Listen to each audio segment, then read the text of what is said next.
Hello students, स्वागत है आपका अपने YouTube channel learn with Deepak Panchal sir में। और आज हम लेकर आए class 10 chapter 9 some applications of trigonometry part 3। तो चलिए क्वेश्चन नंबर 11 देखिएगा। A TV tower stands vertically on a bank of a canal. बेटा एक कैनल है जिसके दो एंड होंगे, एक एंड पर टीवी टावर है। Can a from a point on the other bank directly opposite to the tower. और टावर के जस्ट अपोजिट वाली साइड में बेटा एक पॉइंट है। The angle of elevation of the top of the tower is 60 degree. और उस point से जब हम एंगल ऑफ एलिवेशन बनाएंगे बेटा टावर का तो आएगा 60 degree. From another point 20 metre away from this point on the line joining this point to the foot of the tower the angle of elevation of the top of the tower is 30 degree. बेटा इस point से 20 metre पीछे जो point है, अगर वहां से हम एंगल ऑफ एलिवेशन टावर का बनाएंगे तो बनेगा 30 degree. Can a find the height of the tower and width of the canal. तो बेटा उस कैनल की हमें विड्थ फाइंड करनी है और टावर की हाइट फाइंड करनी है। तो चलिए सॉल्यूशन देखिएगा।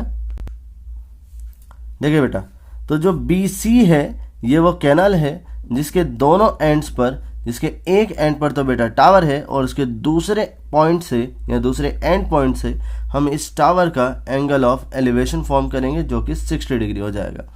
इस पॉइंट से 20 मीटर की डिस्टेंस पर एक पॉइंट है D और यहाँ से बेटा आप एंगल ऑफ एलिवेशन फॉर्म करेंगे तो 30 डिग्री हो जाएगा।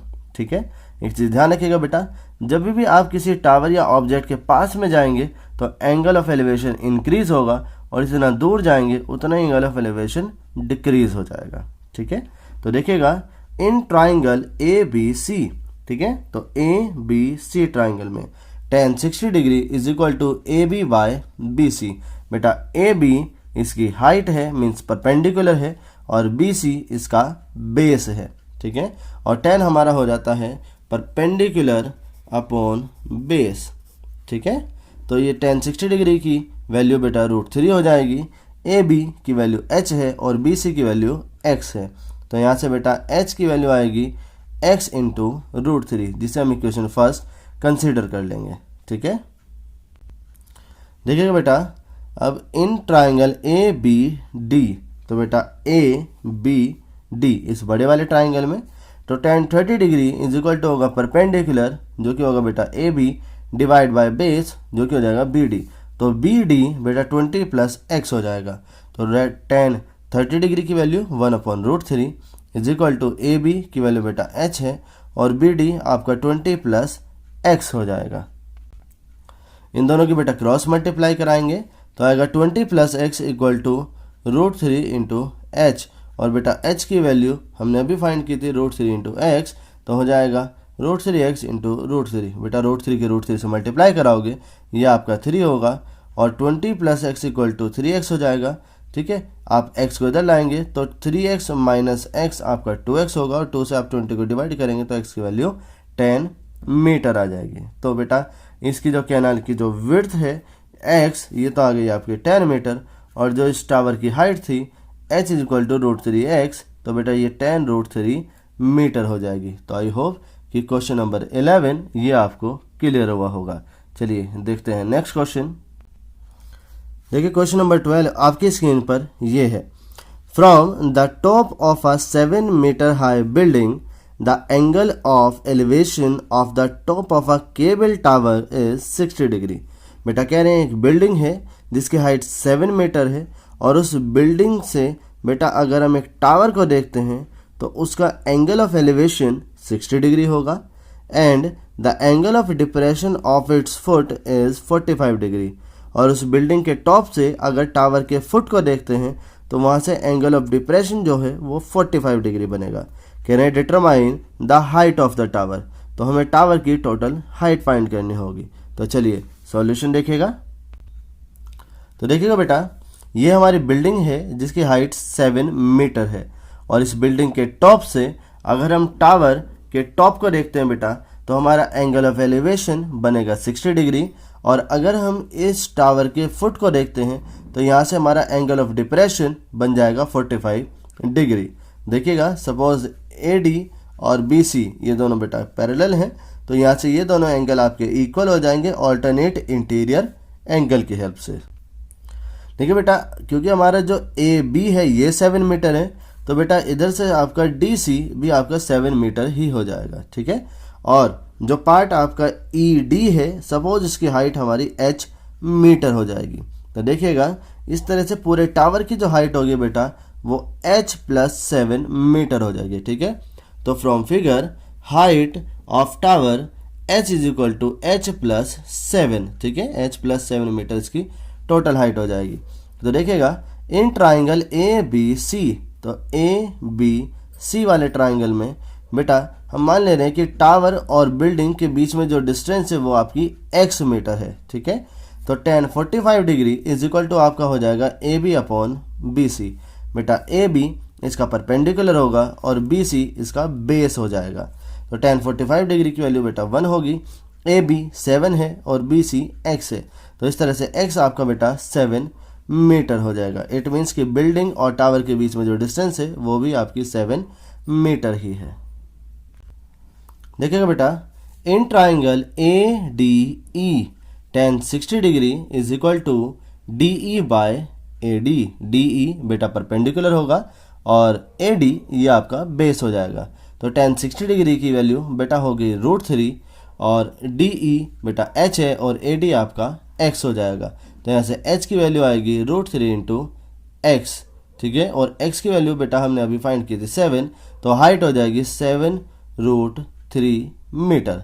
तो फ्रॉम इक्वेशन फर्स्ट बेटा टावर की टोटल हाइट होगी h + 7, तो बेटा 7 + h की वैल्यू 7√3 है, दोनों से 7 कॉमन लेंगे तो आएगा 7 × √3 + 1। और बेटा यहाँ से h = 7, √3 की वैल्यू 1.73 रखेंगे और +1 है, दोनों को ऐड करेंगे 2.73 होगा, दोनों के मल्टीप्लाई करेंगे तो 19.11 मीन्स 11 मीटर। तो बेटा टावर की जो हाइट होगी वो 19.11 मीटर हो जाएगी। तो आई होप कि क्वेश्चन नंबर 12 भी आपको क्लियर हुआ होगा। चलिए देखते हैं नेक्स्ट क्वेश्चन। और क्वेश्चन नंबर 13 आपकी स्क्रीन पर ये है। As observed from the top of a 75 metre high light house from the sea level, the angle of depression of two ships are 30 degree and 45 degree. कह रहे हैं बेटा कि एक लाइट हाउस है जिसकी हाइट 75 मीटर है, उसके टॉप से अगर हम दो शिप्स को देखते हैं तो उन दोनों के एंगल जो आएंगे बेटा एक 30 डिग्री और एक 45 डिग्री आएगा। कह रहे हैं if one ship is exactly behind the other on the same side of the light house, अगर लाइट हाउस के एक ही तरफ दोनों शिप एक दूसरे के आगे पीछे हैं तो कह रहे हैं find the distance between the two ships. तो दोनों शिप के बीच में जो डिस्टेंस है बेटा वो हमें फाइंड करनी है, ठीक है। तो चलिए सॉल्यूशन देखिएगा बेटा। तो जो आपका सी डी है ये एक लाइट हाउस है जिसकी हाइट 75 मीटर है। इसके टॉप से अगर हम दो शिप ए और बी को बेटा देखते हैं तो बेटा यहाँ से इसका एंगल ऑफ डिप्रेशन जो है 30 डिग्री और 45 डिग्री बनेगा, ठीक है। तो एक शिप के लिए 45 और सेकंड के लिए 30 डिग्री, ठीक है बेटा। तो आपसे कह रहे हैं कि ए बी इन दोनों शिप के बीच में डिस्टेंस कितनी होगी फाइंड करना है। तो हम सपोज कर लेते हैं कि लाइट हाउस से फर्स्ट वाले शिप की जो डिस्टेंस है वो सपोज x मीटर है और सेकंड वाले की जो डिस्टेंस है बेटा वो लाइट हाउस से y मीटर है, ठीक है। तो इन दोनों के बीच में जो डिस्टेंस होगी बेटा तो ए बी = आपकी हो जाएगी y - x, जिसे आप इक्वेशन फर्स्ट कंसिडर करेंगे। देखिएगा in triangle B C D, तो बी सी डी इस वाले ट्राइंगल है बेटा आपका tan 45 डिग्री = होगा C D by B C. C D इसका परपेंडिकुलर हो जाएगा बेटा और बी सी इसका बेस हो जाएगा। तो tan 45 की वैल्यू बेटा 1 होगी और सी डी की वैल्यू 75 मीटर की 1 है और बी सी हमने सपोज x कर रखा है। तो यहाँ से x की वैल्यू आएगी बेटा 75 मीटर। इट मीन्स कि जो हमारा फर्स्ट शिप है वो लाइट हाउस से 75 मीटर की डिस्टेंस पर है। देखिएगा in triangle A C D tan 30 degree = C D by A C, ठीक है। तो tan 30 डिग्री की वैल्यू बेटा 1/√3 है, सी डी हमारा 75 है और AC हमने y कंसिडर कर रखा है। तो बेटा y की वैल्यू आएगी आपकी 75√3 मीटर। तो बेटा AB था हमारा y माइनस एक्स, y की वैल्यू बेटा 75√3 और x की वैल्यू 75, दोनों से 75 कॉमन लोगे तो बचेगा √3 माइनस 1।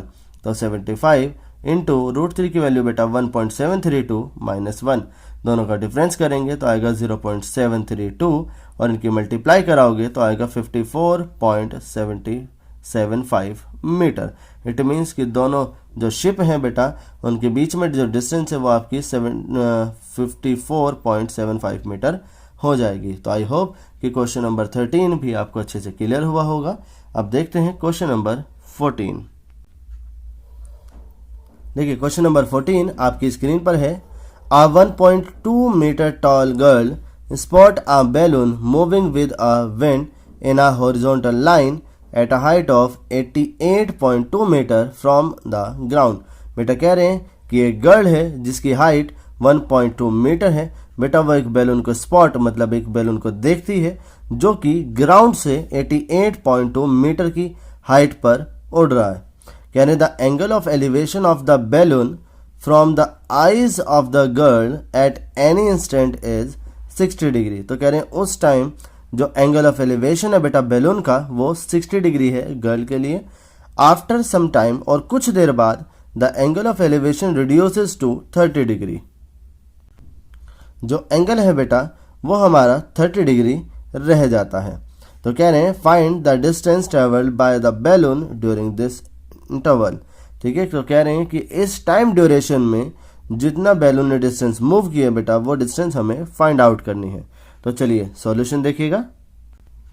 तो देखिएगा बेटा ये जो CE है ये बेटा टोटल हाइट है उस बैलून की ग्राउंड से। ठीक है, और जो वो गर्ल AB है उसकी हाइट है बेटा 1.2 मीटर।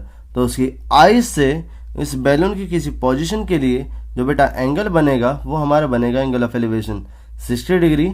और कुछ टाइम बाद बेटा ये हमारा जो बैलून है वो F पोजीशन से E पोजीशन पर आ जाएगा, जिसके लिए इसका जो एंगल ऑफ एलिवेशन आएगा बेटा वो 30 डिग्री आएगा। तो देखिएगा इस पूरी जो हाइट थी बेटा वो 88.2 मीटर है और अगर हम उसकी आइज से हाइट चेक करते हैं तो इसे हमें 88.2 से बेटा 1.2 उसकी जो हाइट है माइनस करनी होगी, जो कि हाइट आ जाएगी फिर 87 मीटर। इट मीन्स कि आपका ED ये 87 मीटर होगा बेटा और आपका GF ये भी आपका 87 मीटर हो जाएगा। ठीक है, देखिएगा कि from figure distance between the two positions of the balloon. ठीक है, बैलून की दोनों पोजिशन के बीच में जो गैप है बेटा यही हमें फाइंड आउट करना है। ठीक है, तो वो गैप है हमारा GD और GD इज इक्वल टू हो जाएगा बेटा y माइनस एक्स। ठीक है, तो हम देख लेंगे कि इस पूरे y से बेटा अगर ये x हम माइनस कर दें तो हमारा GD आ जाएगा, मीन्स बैलून की दोनों पोजीशन के बीच में डिस्टेंस आएगी। ठीक है बेटा, तो देखिएगा इन ट्राइंगल AGF, तो बेटा आपका AGF इस वाले ट्राइंगल में tan 60 degree is equal to हो जाएगा GF बाय AG। GF बेटा इसकी हाइट हो जाएगी और AG ये इसका बेस हो जाएगा। तो बेटा tan 60 डिग्री की वैल्यू आपकी √3 हो जाएगी, GF जो कि 87 है और AG की वैल्यू x हो जाएगी। ठीक है बेटा, तो इससे क्रॉस मल्टीप्लाई कर लेंगे तो x की वैल्यू आएगी आपकी 87/√3, जिसे हम रेशनलाइज करेंगे √3 से मल्टीप्लाई और √3 से डिवाइड करा के। तो ये आपका हो जाएगा 87√3 डिवाइड बाय 3 और 3 से 87 को डिवाइड करेंगे तो आएगा 29। तो बेटा x की वैल्यू आएगी 29√3 मीटर। ठीक है, और in triangle ADE tan 30 degree is equal to हो जाएगा ADE डिवाइड बाय AD। बेटा tan 30 डिग्री की वैल्यू 1/√3 है, जो आपका DE है वो 87 है और AD ये y है, तो यहाँ से y की वैल्यू आएगी बेटा आपकी 87√3 मीटर। देखिएगा बेटा कि फ्रॉम इक्वेशन फर्स्ट जो GD आपको फाइंड करना था वो होगा y माइनस एक्स। बेटा यहाँ से y और x इन दोनों की वैल्यू हम यहाँ से पुट कर देंगे। देखिएगा बेटा y की वैल्यू आएगी 87√3 और x आपका आएगा 29√3। बेटा यहाँ से दोनों से √3 हम कॉमन लेंगे तो आएगा 87 माइनस 29, जिनका डिफरेंस 58 होगा। और बेटा 58 और √3 की वैल्यू बेटा 1.73, जिसे मल्टीप्लाई करोगे तो आएगा 100.34 मीटर। तो बैलून के दोनों पोजीशन के बीच में जो गैप आएगा बेटा वो आपका 100.34 मीटर आ जाएगा। तो आई होप कि क्वेश्चन नंबर 14 भी आपको अच्छे से क्लियर हुआ होगा। चलिए देखते हैं नेक्स्ट क्वेश्चन।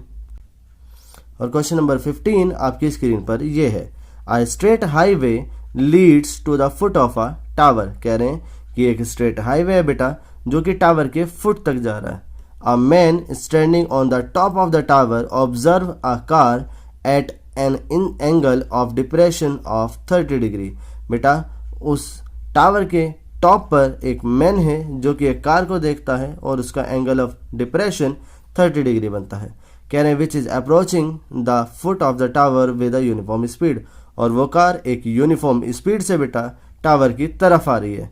कह रहे हैं 6 सेकेंड लेटर्स, बेटा 6 सेकेंड होने के बाद the angle of depression of the car is found to be 60 degree. बेटा 6 सेकेंड बाद क्या होता है कि जो एंगल ऑफ डिप्रेशन है वो 30 डिग्री की बजाय 60 डिग्री हो जाता है। तो कह रहे find the time taken by the car to reach the foot of the tower from this point. तो बेटा जहाँ से एंगल आपका 60 डिग्री बना है वहाँ से टावर के फुट तक आने में कितना टाइम लगेगा ये हमें फाइंड करना है। तो चलिए सॉल्यूशन देखिएगा बेटा, जो हमारा CD है ये हमारा वो टावर है जिसकी हाइट सपोज h है, और इसके टॉप से बेटा अगर हम कार को देखते हैं तो यहाँ पर हमारा एंगल ऑफ डिप्रेशन जो बनेगा वो 30 डिग्री बन जाएगा, ठीक है। और यहाँ से 6 सेकंड बाद, तो वो 6 सेकंड बाद बेटा आपका A से पोजीशन B पर आ जाता है। सपोज इस टाइम में इसने x डिस्टेंस मूव की है और B पॉइंट पर आने के बाद यहाँ से बेटा एंगल ऑफ डिप्रेशन जो आपका बनेगा वो 60 डिग्री बन जाएगा, ठीक है। तो यहाँ से हमारा एंगल 60 डिग्री होगा, ठीक है। तो आपसे क्वेश्चन पूछा है कि B पॉइंट से C पॉइंट तक आने में उसे कितना टाइम लगेगा ये फाइंड करना है, ठीक है। मीन्स कि Y डिस्टेंस को कवर करने में उसे कितना टाइम लगेगा। तो चलिए सॉल्यूशन देखिएगा। देखिए in triangle BCD tan 60 degree is equal to होगा CD बाय BC। बेटा CD इसका परपेंडिकुलर हो जाएगा और BC इसका बेस हो जाएगा। तो tan 60 डिग्री की वैल्यू बेटा √3 है, CD आपका h होगा और BC आपका y हो जाएगा। तो यहाँ से h की वैल्यू आएगी √3 इंटू वाई, जिसे बेटा इक्वेशन फर्स्ट कंसिडर कर लेंगे। और इन ट्राइंगल ACD, तो ACD वाले ट्राइंगल है बेटा tan 30 degree is equal to CD upon AC होगा। CD इसका परपेंडिकुलर हो जाएगा और AC इसका बेस हो जाएगा। तो बेटा tan 30 डिग्री की वैल्यू 1/√3 होगी और इसकी value h upon x plus y हो जाएगी, ठीक है। तो बेटा h की वैल्यू √3y है, divide by x plus y, दोनों की क्रॉस मल्टीप्लाई कराएंगे तो x plus y equal to आएगा 3y, और बेटा y को इधर लाएंगे तो 3y minus Y equal to 2y हो जाएगा। तो x इक्वल टू कितना बेटा 2y। तो बेटा स्पीड ऑफ कार की स्पीड कितनी होगी, तो हमें पता है कि speed is equal to distance upon time. बेटा डिस्टेंस उसने x मूव की है और टाइम आपका 6 सेकेंड है, तो वो डिस्टेंस कितनी हो जाएगी बेटा, तो उसकी स्पीड होगी x अपॉन 6 यूनिट। और बेटा टाइम कितना लगेगा उसे y वाली डिस्टेंस कवर करने में, तो होगा t is equal to y upon S, means distance upon speed. तो बेटा डिस्टेंस आपको y है और स्पीड इसकी x बाई 6 है, जो कि हो जाएगी आपकी 6y डिवाइड बाय x। तो बेटा यहाँ से 6y और x की वैल्यू हमने अभी निकाली थी 2y, तो बेटा पुट करेंगे y से y कैंसिल होगा और 2 से 6 3 टाइम्स। तो बेटा t इज इक्वल टू होगा 3 सेकेंड, मीन्स कि B पॉइंट से टावर के फुट तक आने में बेटा उसे सिर्फ 3 सेकेंड लगेंगे। तो आई होप कि क्वेश्चन नंबर 15 भी आपको क्लियर हुआ होगा। चलिए देखते हैं नेक्स्ट क्वेश्चन। और बेटे क्वेश्चन नंबर 16 आपकी स्क्रीन पर ये है, the angles of elevation of the top of a tower from the 2 points at a distance of 4 meter and 9 meter from the base of the tower and in the same straight line with it are complementary। कहने बेटा कि एक tower है, उसके top से अगर हम 2 point को देखते हैं बेटा तो वो दोनों पॉइंट उसके फुट से 4 मीटर और 9 मीटर के डिस्टेंस पर हैं, और उन पॉइंट का अगर हम एंगल ऑफ डिप्रेशन देखेंगे या एंगल ऑफ एलिवेशन देखेंगे तो दोनों एंगल कितने होंगे बेटा, कॉम्प्लीमेंट्री एंगल होंगे, मीन्स कि ऐसे एंगल जिनका सम 90 डिग्री होगा। कह रहे हैं prove that the height of the tower is 6 metre. हमें प्रूव करना है कि टावर की जो हाइट है बेटा वो 6 मीटर हो जाएगी। तो चलिए सॉल्यूशन देखिएगा बेटा, ये ए बी ये हमारा टावर है और क्यू पी ये दो पॉइंट है बेटा, जहाँ से एंगल ऑफ एलिवेशन थीटा और 90 माइनस थीटा हो जाएंगे। देखिएगा अगर आप इन दोनों को ऐड करते हैं तो इनका सम 90 डिग्री आएगा और कॉम्प्लीमेंट्री एंगल का सम बेटा 90 डिग्री ही आता है। ठीक है, तो बेटा यहाँ से सपोज एंगल बना है थीटा, तो बेटा पी पॉइंट से आपका एंगल बन जाएगा 90 डिग्री माइनस थीटा। तो देखिएगा इन ट्राइंगल पी बी ए, ठीक है, पी बी ए इस छोटे वाले ट्राइंगल में tan 90 degree minus theta is equal to हो जाएगा बेटा परपेंडिकुलर जो कि ए बी है डिवाइड बाय बेस जो कि आपका पी बी होगा। तो tan 90 degree minus theta is equal to बेटा कॉट थीटा होगा और ए बी की वैल्यू h है और पी बी की वैल्यू बेटा 4 है। तो बेटा कॉट थीटा को हम लिख सकते हैं 1/tan थीटा जो कि हो जाएगा आपका h/4। यहाँ से tan थीटा की वैल्यू आएगी बेटा 4/h, जिसे हम इक्वेशन फर्स्ट कंसिडर कर लेंगे। देखिए अब देखिएगा बेटा in triangle Q B A tan theta is equal to हो जाएगा आपका A B by B Q. तो tan थीटा की वैल्यू तो बेटा हमारी h/4 यहाँ से हम पुट कर देंगे और ए बी की वैल्यू h है और बी क्यू की वैल्यू 9 है, इनकी क्रॉस मल्टीप्लाई करेंगे तो 4 × 9 इज इक्वल टू होगा h × h। तो बेटा h स्क्वायर इक्वल टू हो जाएगा 36 और अगर आप इसका रूट करेंगे तो h इक्वल टू आएगा 6 मीटर। तो इस तरीके से जो इसकी हाइट आएगी टावर की बेटा वो 6 मीटर आ जाएगी और यही हमें प्रूफ करना था। तो आई होप कि क्वेश्चन नंबर 16 भी आपको क्लियर हुआ होगा और इस तरीके से हमारा जो ट्रिग्नोमेट्री चैप्टर है वो फिनिश हो जाता है। तो बेटा आई होप कि ये चैप्टर आपको पूरा क्लियर हुआ होगा। अगर आपको कोई डाउट है तो हमें कमेंट सेक्शन में कमेंट करके ज़रूर बताइएगा। Thank you.